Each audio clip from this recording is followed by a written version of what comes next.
जंगल hero. जियो की कहानी बहुत समय पहले की बात है। घने जंगल सतपुड़ा वन में सभी जानवर शांति से रहते थे।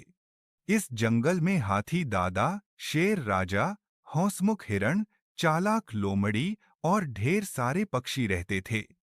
लेकिन एक दिन जंगल में एक नई हलचल हुई। एक अजीब सा वाहन पेड़ों को चीरता हुआ जंगल में घुसा और कुछ इंसान एक झोपड़ी बनाकर रहने लगे। उनके साथ आया एक बच्चा, नाम था जियो।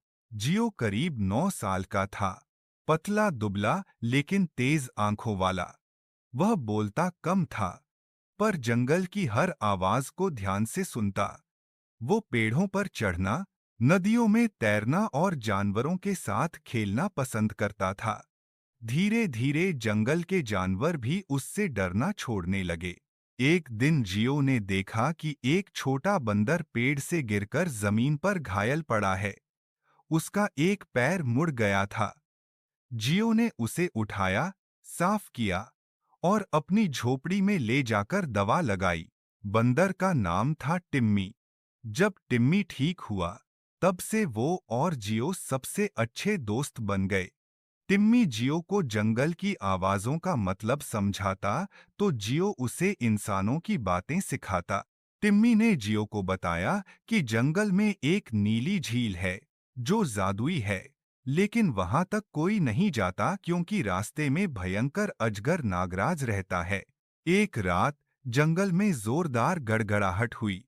इंसानों का एक दूसरा समूह मशीनें लेकर आया और पेड़ काटने लगे। जानवर घबरा गए। शेर राजा ने सभी जानवरों की सभा बुलाई। हमें कुछ करना होगा, उसने दहाड़ते हुए कहा। लेकिन किसी को नहीं पता था क्या। तभी टिम्मी बोला, हमारा दोस्त जियो मदद कर सकता है। शेर ने पहले हंस कर मजाक उड़ाया, एक इंसान हमारी मदद कैसे करेगा। लेकिन टिम्मी बोला, वो इंसानों से बात कर सकता है और वो हमारे साथ है। जियो ने सबकी बात ध्यान से सुनी। फिर उसने जंगल के जानवरों के साथ एक योजना बनाई। अगले दिन वह इंसानों के कैंप में गया और बोला, आप जो कर रहे हैं, उससे इस जंगल के हजारों जानवर बेघर हो रहे हैं। लेकिन मैं आपको एक रहस्य दिखा सकता हूँ। एक ऐसी जगह जो दुनिया में कहीं नहीं है। वह उन्हें नीली झील की ओर ले गया। रास्ते में सभी जानवर छुपकर उनकी मदद करते रहे। जब वे झील के पास पहुंचे तो अचानक नागराज रास्ते में आ गया। सभी डर गए। लेकिन जियो ने धीरे से नागराज के सामने झुककर कहा, मैं तुम्हारी झील की रक्षा करना चाहता हूँ। मुझे मदद चाहिए। नागराज ने पहली बार किसी इंसान को झुकते देखा। उसने एक लंबी सांस ली और रास्ता छोड़ दिया। झील देखकर इंसान चौंक गए। वहां पानी में अजीब रोशनी थी। पेड़ अलग ही रंग के थे और कई पक्षी जो अब तक कहीं नहीं देखे गए थे। जियो ने उन्हें समझाया कि ये जगह एक प्राकृतिक खजाना है, जिसे बचाना चाहिए, नष्ट नहीं करना चाहिए। इंसान मान गए।